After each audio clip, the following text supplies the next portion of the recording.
और चलिए अब खबर महाराष्ट्र की सियासत से जुड़ी हुई इस वक्त की बड़ी खबर है। एनसीपी पूरी तरह से उद्धव के साथ है। अजीत पवार का ताजा बयान आया। अजीत पवार ने कहा है कि उद्धव ठाकरे को पूरा समर्थन रहेगा। शाम 6:30 बजे का वक्त बताया जा रहा है। अब उद्धव से मुलाकात करेंगे शरद पवार। अजीत पवार की तरफ से यह स्टेटमेंट जारी किया गया है कि एनसीपी पूरी तरह से उद्धव ठाकरे के साथ है। 6:30 बजे का वक्त बताया जा रहा है जब उद्धव ठाकरे और शरद पवार की मुलाकात होगी। क्या रणनीति बनेगी इस पर भी नजर आएगी न्यूज नेशन।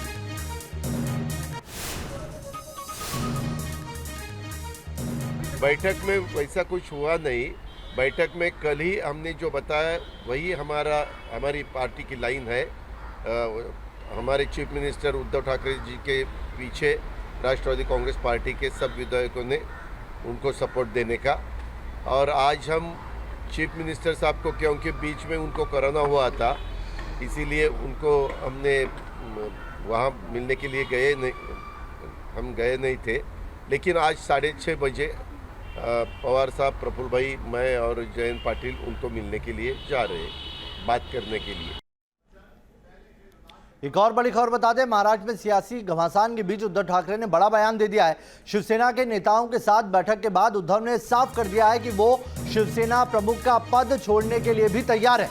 उद्धव ठाकरे का कहना है कि भले ही उन्होंने सीएम आवास वर्षा छोड़ दिया है, लेकिन राजनीति की लड़ाई नहीं छोड़ी है। उद्धव ठाकरे ने अपनी ये लड़ाई जारी रखने की बात कही है। हालांकि ऐसे ही संकेत संजय राउत के बयान से भी दिखे थे। संजय राउत ने कहा था कि शिवसेना बहुत जल्द एक अग्नि परीक्षा से गुजरेगी और अब ये बड़ा बयान सामने आया है। वर्षा छोड़ चुके हैं, इस्तीफा दे दूंगा ये भी कह चुके हैं और अब ये कह रहे हैं कि वो शिवसेना के प्रमुख का पद भी छोड़ देंगे। इधर महाराष्ट्र विधानसभा में शिंदे गुट ने नया दांव खेल दिया है। बता दें आपको इस वक्त की बड़ी खबर यही आ रही है कि डिप्टी स्पीकर के खिलाफ लाया जाएगा अविश्वास प्रस्ताव। ऐसी जानकारी निकल के आ रही है। शिंदे गुट के पास अभी 52 विधायक हैं, ऐसा माना जा रहा है। और ये भी कहा जा रहा है उसमें एक बड़ी तादाद शिवसेना विधायकों की है। 37 से ज्यादा शिवसेना विधायक उनके साथ है। अब वो तादाद बढ़ के 40 हो गई है, ये बताया जा रहा है। और साथ ही 12 विधायक जो हैं उनके साथ वो निर्दलीय हैं। वो बाकायदा परेड वीडियो कॉन्फ्रेंसिंग के जरिए करा चुके हैं, लेटर दिखा चुके हैं। लेकिन अब ये कहा जा रहा है कि डिप्टी स्पीकर के खिलाफ अविश्वास प्रस्ताव लाया जाएगा। यानी कि एक तरीके से अब प्रेशर बिल्डअप राजनीति चल रही है। शय और मात का खेल चल रहा है। और चलिए इस खबर पर बात करने के लिए हमारे साथ मेरे दो सहयोगी जुड़ गए। पंकज जुड़ गए मुंबई से और गुवाहाटी से मेरे साथ सैयद आमिर जुड़े हुए हैं। सबसे पहले आमिर, आप ये बताइए कि वहां पर तो सारे लोग मौजूद है गुवाहाटी में, लेकिन ये कहा जा रहा है कि अब अविश्वास प्रस्ताव लाने की चर्चा हो रही है। डिप्टी स्पीकर के खिलाफ अविश्वास प्रस्ताव लाएंगे। देखिए, सारे टैक्टिक्स अपनाए जाएंगे खासतौर पे, और जिस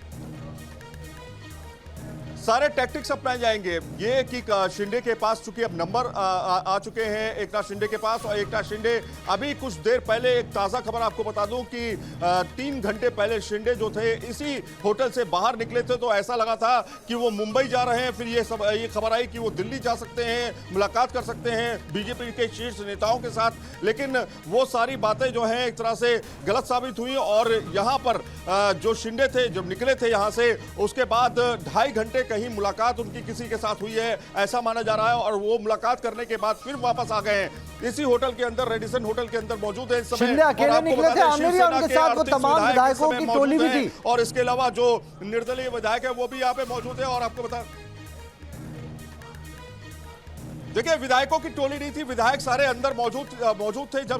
जब एकनाथ शिंदे यहां से निकले तो उनके साथ 2 गाड़ियां जरूर थी, लेकिन एकनाथ शिंदे जो थे अकेले थे ये बताया जा रहा है। और दूसरा ये कि वो गुप्त मीटिंग थी, ऐसी बात सामने आ रही है। और गुप्त मीटिंग किसके साथ थी इसका भी अभी खुलासा नहीं हुआ है। तो चलिए बड़ी खबर बता रहे हैं, आमिर बता रहे हैं कि एकनाथ शिंदे 2.5 घंटे के लिए अपनी होटल से बाहर निकले, किसी से मुलाकात की और फिर वापस लौट आए। कयास लगाए जा रहे थे मुंबई या दिल्ली कहीं जा सकते हैं, लेकिन मुलाकात करके वापस आ गए। पंकज, आप बताइए, आप मातोश्री के बाहर मौजूद हैं, जानकारी निकल के आ रही है कि अब उद्धव ठाकरे कह रहे हैं कि वो इस्तीफा दे सकते हैं शिवसेना प्रमुख पद से भी, ऐसा क्यों?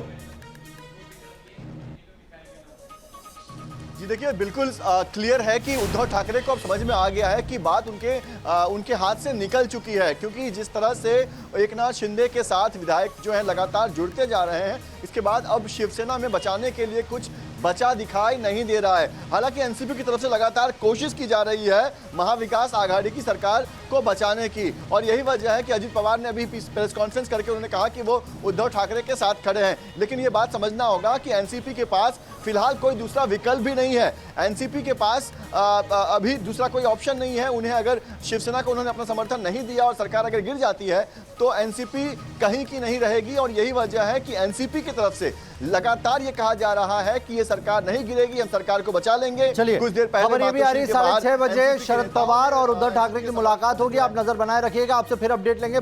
अभी आप दोनों का बहुत बहुत शुक्रिया।